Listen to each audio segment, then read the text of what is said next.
to the club's Centenary party, which has begun to unfold.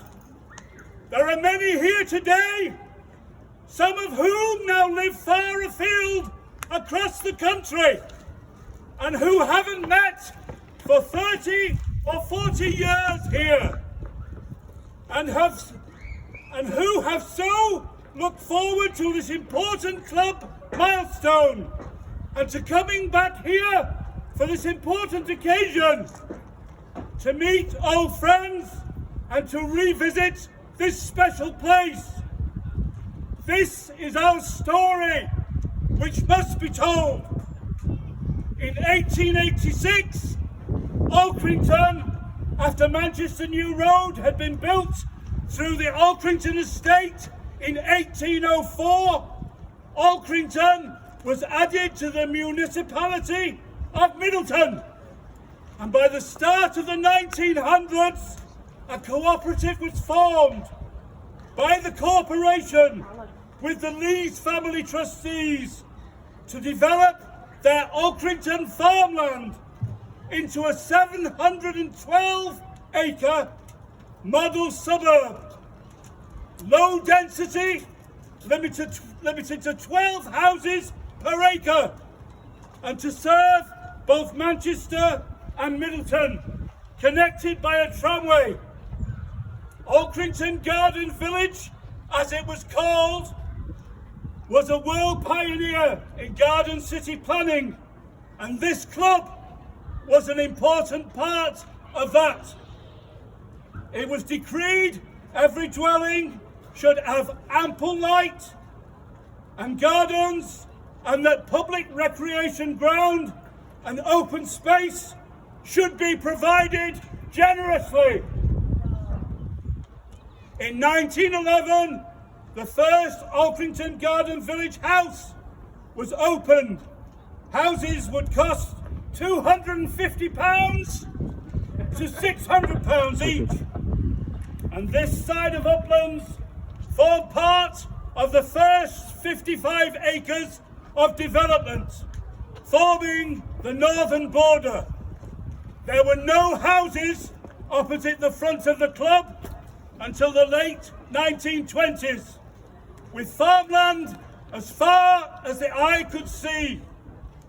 A group of residents in 1922 formed the club after negotiating a lease for the land for the clubhouse, which would be a focus for social events, and 2 grass courts and 2 shale courts.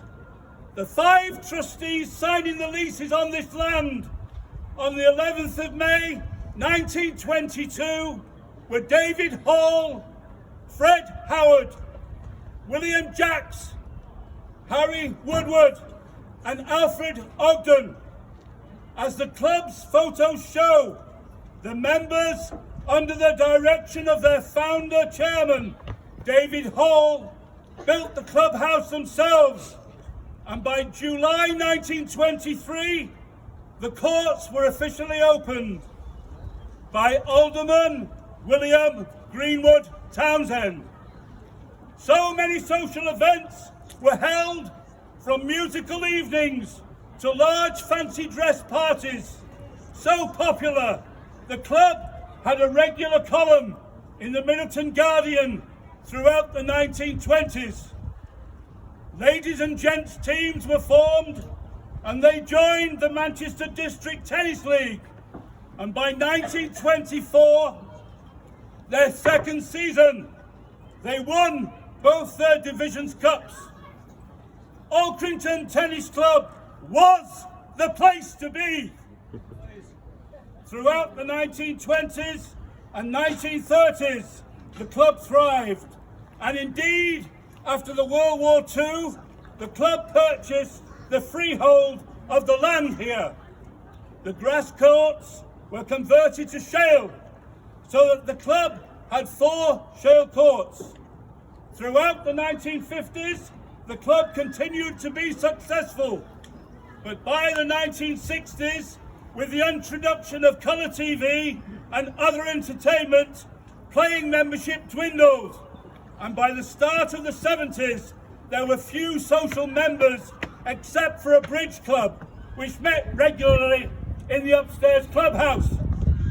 Then, with the introduction of modern tennis superstars such as Bjorn Borg, Jimmy Connors and Ilie Nastase, the game became more popularised with the youth, and there was a swell of young teenagers joining the club.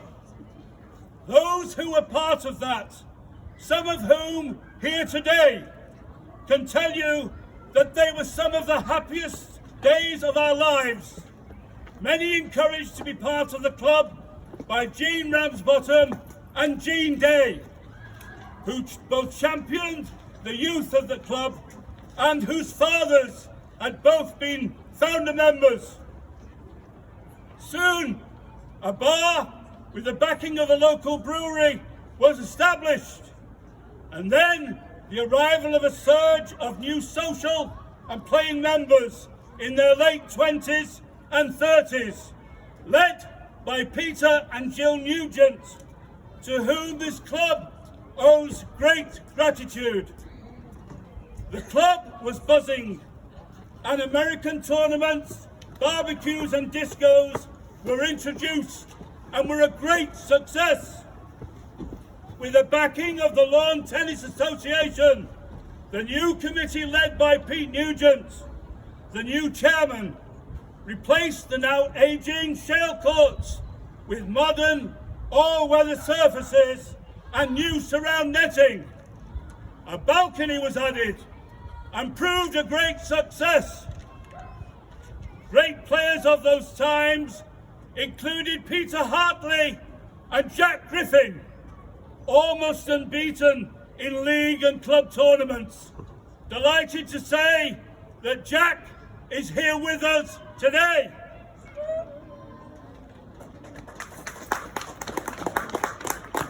An additional mixed team was entered into the Oldham Tennis League, and it is with great pride that the club has in this centenary year named the upstairs clubhouse room as the Peter Nugent Suite, for Peter has been the greatest champion and long-staying architect of this club's growth and success, and that the club's new president is Jean Day, whose eldest granddaughter Holly is ladies captain. Holly has done a fantastic job of organising and coordinating with the rest of this committee this centenary event today.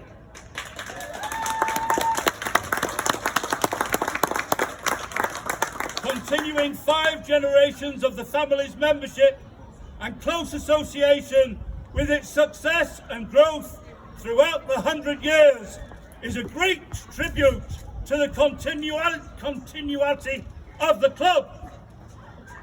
There is a sadness, though, that past members and committee members, Ian Gartside, Brian Sanford and Jean Ramsbottom, are no longer able to be with us today, for these too were instrumental in both the survival of the club and ensuring its future too. We remember many other past members no longer with us, including Archie Ward, Ernest Taylor, Joan Ellis and Chris Finn, a sudden death at the age of 56 in 2013. The new fantastic improvements we see before us today is testament to the club's future being both secure and growing in popularity and quality of facilities. There is much joy here and a sense of place and friendship that this club has always offered, a real family club. So raise a glass and join me in 3 rousing cheers for all the efforts of past and present members who have ensured not only that ALKRINGTON Tennis and Social Club was the place to be, but it is most definitely is now the place to be too. and has a fabulous future in front of it. Hip hip! Hooray! Hip hip! Hooray! Hip hip! Hooray! Have a wonderful day and evening. God save the Queen! Oh.